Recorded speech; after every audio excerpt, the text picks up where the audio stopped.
Ayan, buko salad. Nilagyan ko na siya ng condensed evaporap. Ayan, ito. Yan, at saka ito, nilagay ko. Lagay na natin ang Kala ko may kaong pa ako. Wala na pala. Ay, kamuntik na naubos. Lagay ko pa yun sa isa pang fruit salad.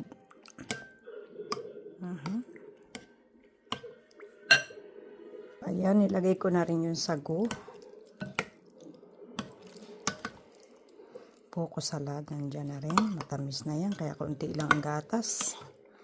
Tapos ilalagay pa natin itong buko pandan. Ito, oh.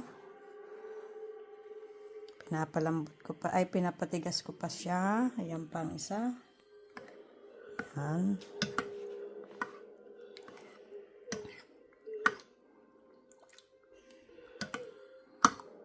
Buko salad na lang ang aming noctis. Gumawa na rin ako ng noodle macaroni salad.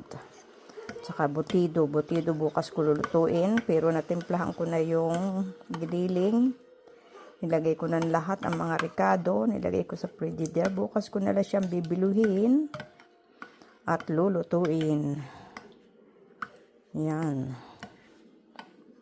Ang kalat ko dito sa kusina. Kanina pa akong umaga dito. Ayan. So, ito namang isa ay nagawa tayo ng fruit salad. Ayan. Ayan po ay mango. Isa, may natira pa akong isang mango. Ayan, oh. Sinaid ko talagang sabik na sabik sa mango. Tapos, itong ilalagay natin na gulaman. Mango gulaman. Ito, buko salad, pandan. Ayan. Naglagay ako ng kaunting nata de coco. Hinati ko po yan. Doon ko nilagay sa aking buko salad. Ito naman yung cocktail. Yan, sarap. Tapos may mango. Wow, ang sarap niya. So, ayan, nilagyan ko na siya ng nisel cream. Yan. Saka ito. Saka iyan. Dagdagan na lang natin kung matabang pa siya. Hintay na lang natin tumigas tong manggugulaman.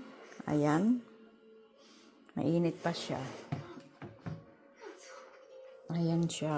At ito naman yung buko salad.